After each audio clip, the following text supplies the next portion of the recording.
Assalamualaikum warahmatullahi wabarakatuh. Teman-teman, kembali lagi di channel YouTube saya, Khairun Imam. Gimana nih kabar kalian? Semoga kita semua selalu diberi kesehatan, kemudahan, dan juga limpahan rezeki dari Yang Maha Kuasa. Teman-teman, di video kali ini kita akan menyaksikan sebuah tayangan di mana wartawan lagi-lagi menanyai Mas Wapres Gibran terkait dengan tanggapan beliau terhadap kabinet bayangan yang dibentuk oleh gerombolan oposisi.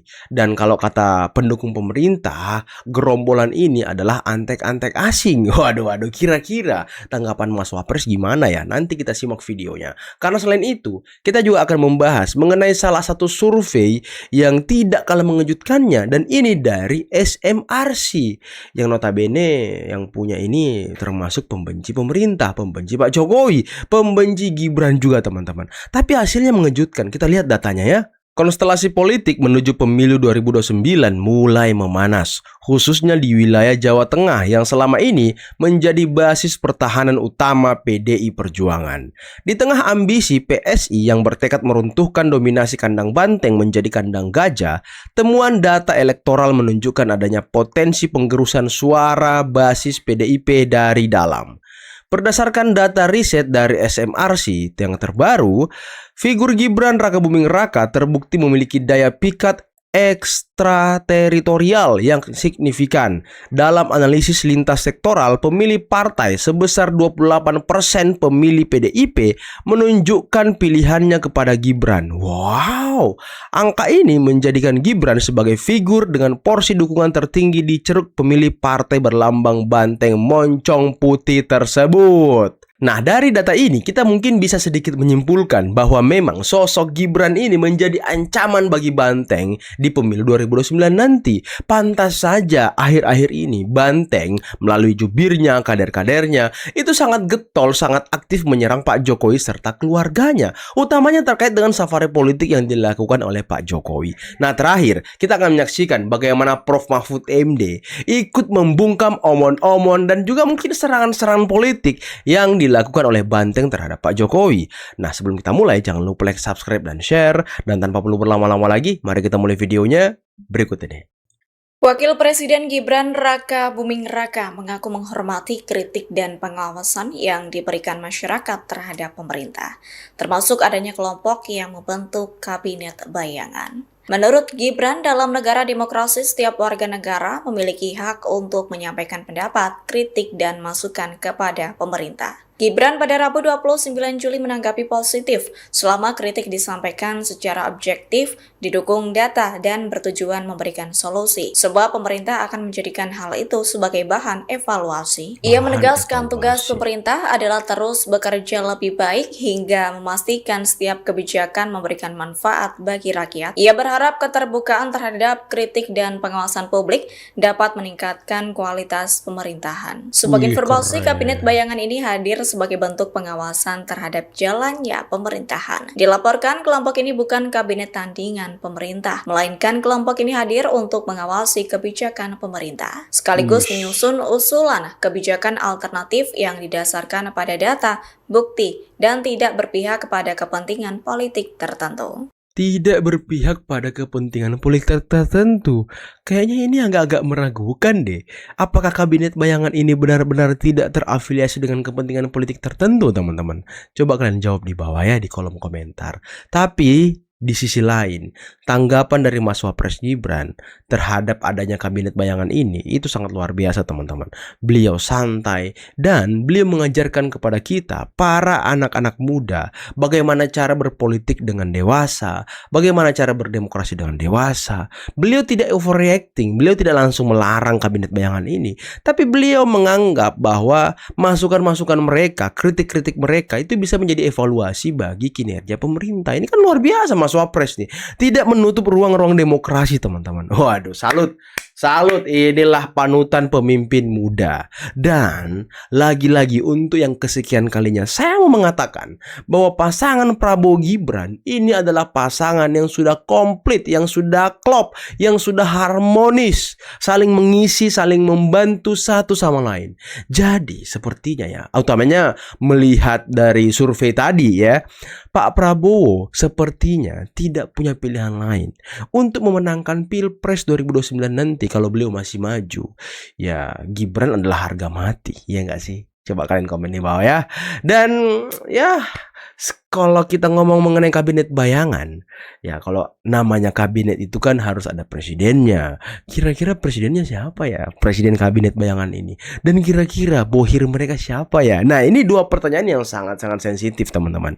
Ya, kalau kalian mau jawab di bawah nggak apa-apa. Tapi kalau kalian nggak mau jawab, ya udah nggak usah. Biar mereka aja yang jawab ya. Bapak Presiden Prabowo, salam anti antek asing. Izinkan saya kembali berbicara melalui video ini apa adanya. Video saya sebelumnya memecat Gibran mendapatkan tanggapan luas.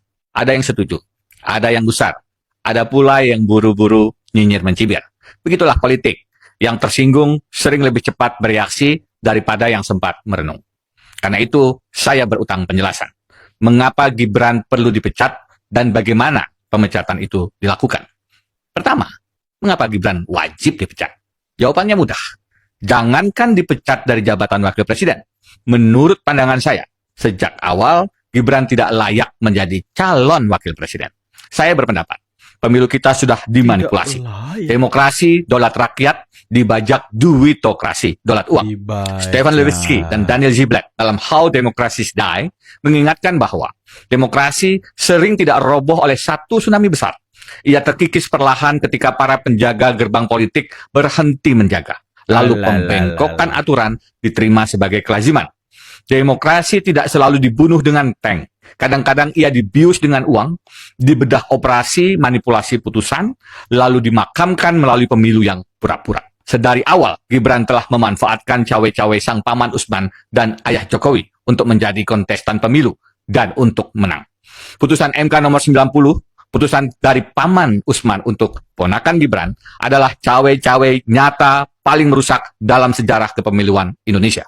Putusan itu meluluh lantakkan wibawa Mahkamah Konstitusi.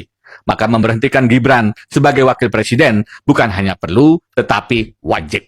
Wajib katanya. Aduh, penjelasan kau itu harusnya kau glorifikasi sejak pasca Pilpres 2024. Kok sekarang ini sudah tahun 2026, sudah hampir 2 tahun Presiden Prabowo dan juga Mas Gibran menjabat sebagai orang nomor 1 dan orang nomor 2. Kenapa itu diulang-ulang terus? Bosan, basi. Dan forumnya kan kemarin di Mahkamah Konstitusi. Sudah diuji semuanya. 01, 03 sudah menggugat, tapi hasilnya apa? Ya pemenangnya tetap 02. Anda telat, aduh, makanya jangan kelamaan di luar negeri. Apakah Anda juga termasuk antek-antek itu? Ya. Apakah Anda termasuk dalam kabinet bayangan itu? Apakah Anda termasuk petinggi kabinet bayangan itu? Sehingga bahasa-bahasa Anda ya mirip-mirip lah dengan mereka ya kan, mengenai Mahkamah Konstitusi, mengenai Gibran, mengenai pemilu dibayar. Aduh, bangun Denny Indrayana, udah 2026 ini. Lagu lama diputar-putar ulang ya kan. Move on dong. Lihat tuh Abah sekarang sedang membangun hubungan baiknya kepada masyarakat, membangun ini, memperbaiki ini, ketemu masyarakat, dikasih peci. Beliau udah move on. Ya walaupun kadang-kadang di setiap pidatonya masih nyinyir soal Pilpres, walaupun kadang-kadang ya di satu momen dia belum move on, tapi ya minimal dia tidak kayak Anda meminta Gibran mundur, meminta Gibran turun dan lain sebagainya. Terus kalau Gibran mundur siapa yang mau naik? Anda. Aduh. Jokowi kabur ke NTT, takut di sidangnya, dunia menonton, dia kesalahannya sangat besar. Ijazah palsu dengan Gibran, ijazah palsu. Woi, Gibran ijazah palsu dengan bapaknya. Nggak malu ya? Sama dunia pasti malu sama. Karena otaknya kecil. Maka karena itu kita susun rencana supaya otaknya yang kecil itu yang kita ketapelin terus-terusan. Dengan salah satunya adalah buku yang kita hadirkan ini. Kami rakyat Indonesia menunggu Jokowi untuk diadili. Tidak perlu pakai masker cancel, tapi masker ke Nusa Kambangan. Nusa Kambangan. Berserta kroni-kroninya dan pengacara-pengacaranya yang tidak punya pikiran, tidak punya perasaan, dan tidak punya otak. Loh. Mereka adalah otak mereka beku. Jadi kami mohon yang namanya Jokowi jangan jadi pengecut. Aduh, Bu, tunggu ya. Yang pengecut itu kawan-kawan Anda pra-peradilan sampai berjilid-jilid, macam aksi demonstrasi ya kan, berjilid-jilid. Aduh, ibu. Apakah dia mau mengikuti aksi demonstrasi kelompok-kelompok yang dulu melakukan aksi berjilid-jilid, sekarang berubah jadi pra-peradilan berjilid-jilid? Aduh, yang pengecut itu kawan KWN nih sama si perempuan itu yang katanya nih ya, diduga ada orang yang bernama Taufik. Taufik apa? Siapa ya? Taufik ya, yang membersamai dirinya saat ditangkap di apartemennya. Waduh, ini menarik ini teman-teman. Ketua DPP PDI Perjuangan Andreas Hugo Pareira mengkritik safari politik Presiden ke-7 Republik Indonesia Joko Widodo di Nusa Tenggara Timur. Menurutnya kunjungan tersebut tidak memiliki manfaat yang jelas bagi masyarakat dan lebih ditujukan untuk mendongkrak elektoral Partai Solidaritas Indonesia atau PSI. Andreas menyebut safari politik Jokowi justru berpotensi memecah belah masyarakat. Ia bahkan menilai aktivitas tersebut menunjukkan gejala post-power syndrome, yaitu kondisi psikologis ketika seseorang merasa kehilangan peran setelah tidak lagi memegang jabatan atau kekuasaan. Sementara itu menurut Mahfud MD, sebagai warga negara, Jokowi memiliki hak politik untuk melakukan kegiatan politik apapun, asalkan tidak dibiayai negara. Betul. Ini negara demokrasi. Pak Jokowi mau turun mau kemana, itu kan hak dia, iya kan? Seperti halnya kita mau kemana-mana tidak boleh dihalangi punya agenda politik. Betul banget itu. Sama saja dengan Pak SBY, Pak AHY, Ibu Megawati, yang kalau dia mau berkunjung ke sebuah daerah, menghadiri rakorda partainya sendiri, mau membesarkan partainya sendiri, kan nggak dilarang. Kok Banteng ini kepanasan banget ya dengan turunnya Pak Jokowi ke daerah-daerah? Apakah mereka mulai sadar kalau turunnya Pak Jokowi ke daerah itu sama saja menggerus suara-suara mereka di akar rumput? Waduh. Karena kemarin kata Pak Wali Kota Kupang, Dr. Christian Widodo, itu beliau sudah membocorkan setelah kunjungan Pak Jokowi ini akan ada surprise di NTT. Waduh, menarik.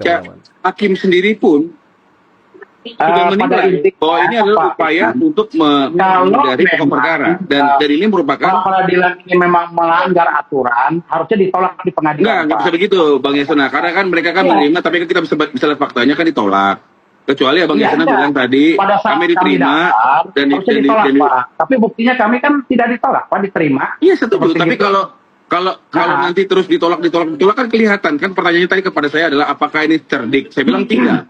Ini tidak cerdik. Kalau memang cerdik dan confident dan memang memiliki bukti-bukti, ya masuk dong ke pembuktian. Karena masing-masing punya strategi, Pak. Masing-masing punya strategi. Apa nih? Saya maaf motong dikit nih ya. Masing-masing punya strategi. Nah, strategi kami seperti itu. Kami juga bisa melakukan pra-peradilan secara semuanya keseluruhan. Semua bisa. Tapi kami juga melakukan pra-peradilan dengan ikhlas. Itu tidak melanggar aturan. Selama itu memang tidak melanggar aturan, tidak ditolak, ya kami lakukan karena itu diberikan kesempatan. Nah, kalau memang Pak Firman tadi mengatakan harus digabung satu-satu, ya silakan, itu kan pendapat Bapak. Kami melaksanakan apa yang menjadi hak-hak kami, itulah pendapat kami, itulah strategi kami. Hari ini mungkin kita harus lantunkan doa lebih kuat. Sebagaimana Rasulullah selalu mengingatkan kita dalam hadis riwayat Bukhari mengatakan, hindarkanlah kami dari pemimpin yang bodoh dan kekanak-kanakan. Saya kira kita perlu mengulang berulang-ulang doa itu. Karena pemimpin yang bodoh dan kekanak-kanakan punya efek yang sangat luar biasa bagi pembangunan dan kemaslahatan negeri ini. Alhamdulillah.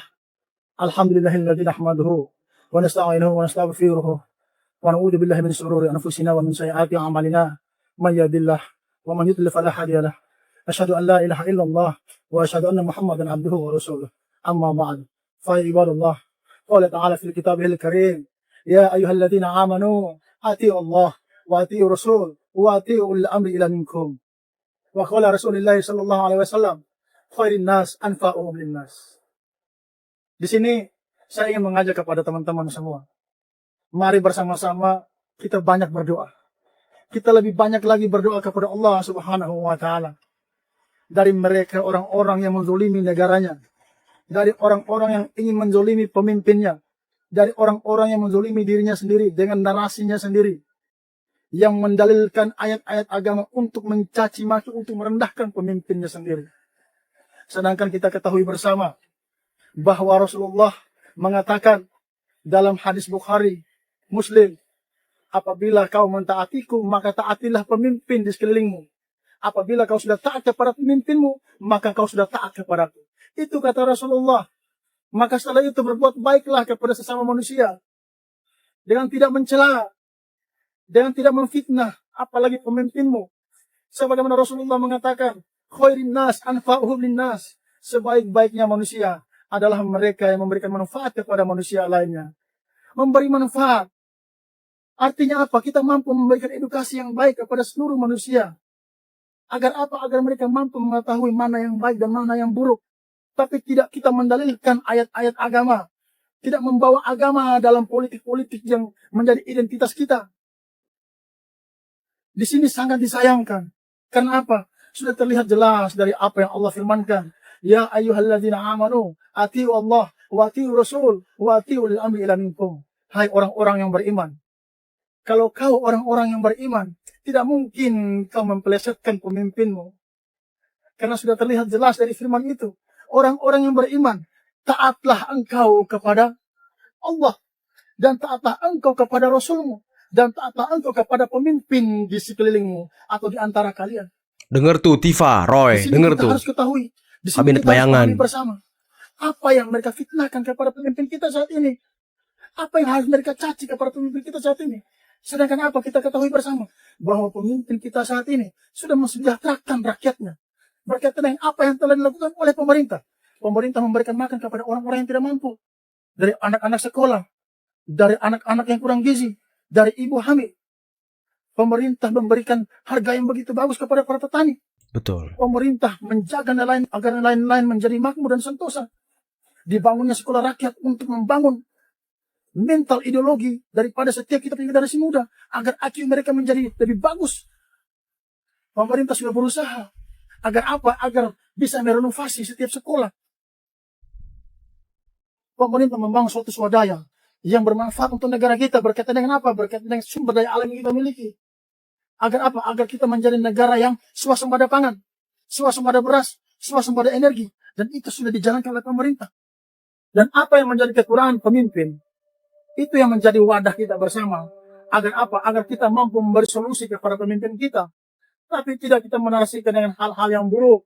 Dengan apa yang telah dilakukan pemimpin kita untuk masyarakatnya. Untuk kemaslahatan rakyat. Di sini sudah terlihat jelas. Banyak orang-orang yang zalim dengan lisannya sendiri. Dengan membawa identitas agama untuk mengaitkan hati rakyat. Dengan menjadi pola pikir mereka. Agar rakyat menjadi senang dengan pola pikir mereka. Tetapi yang tidak diketahui oleh mereka orang-orang yang zalim. Mereka menutup mata mereka dengan apa yang telah dilakukan oleh pemimpin mereka kepada setiap rakyat untuk kemaslahatan rakyat. Maka setelah apa yang engkau narasikan, engkau dalihkan lewat ayat-ayat suci, lewat hadis, hanya untuk memenuhi kepentingan kelompokmu. Di sini, mari sama-sama kita bertobat atas apa yang menjadi kezaliman dalam diri kita sendiri maupun lisan kita sendiri. Allah sedang kepada orang-orang yang bertobat dengan atas apa yang menjadi dosanya dengan menjelekkan pemimpinnya. Sebagaimana Allah berfirman, Inna Allah yuhibbu tawabina wa yuhibbul mutatahhirin. Sesungguhnya Allah mencintai orang-orang yang bertobat, mensucikan dirinya dari segala macam dosanya. Di antaranya lisannya, kezuliman lisannya yang telah menghina para pemimpin yang telah bekerja untuk rakyat. Insya Allah semoga kita menjadi orang-orang yang diberkahi oleh Allah Subhanahu Wa Taala dan negara kita ini menjadi negara yang besar, negara yang maju dan negara yang tidak lagi dijajah dari segala macam bentuk apapun. Oke teman-teman, itulah tadi beberapa video yang bisa kita simak, yang bisa kita saksikan pada kesempatan kali ini. Dan ya, itulah tadi beberapa tayangan, beberapa tanggapan saya mengenai video yang kita reaction. Saya berharap teman-teman semua tetap menjaga kewarasan, kita tetap menjaga kekompakan, kita tetap menjaga barisan kita tetap kuat, kita tetap mengawal pemerintahan Prabowo Gibran sampai tahun 2029. Dan semoga nih ya, tadi kan survei SMRC Gibran dan Anies itu beda-beda tipis teman-teman. Semoga beberapa bulan ke depan Mas Gibran sudah menyalip Anies. Karena kalau survei Mas Gibran bagus, ya balik lagi, Pak Prabowo tidak punya pilihan lain harus menggandeng Gibran di tahun 2029. Ya ini juga untuk bagaimana supaya apa yang dicita-citakan oleh Pak Jokowi, Prabowo Gibran 2 periode bisa terwujud. Jadi saya harap kita semua tetap jaga hati, tetap jaga pikiran agar tetap tenang teman-teman. Jangan mudah meledak-ledak, jangan mudah terframing, jangan mudah terprovokasi.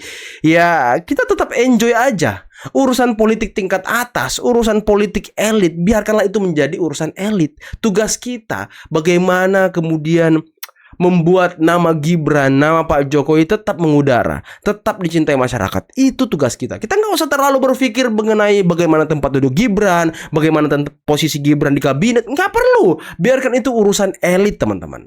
Agar kita tidak terlalu stres, tidak terlampau pusing memikirkan hal-hal yang mungkin di luar kemampuan kita. Termasuk saya.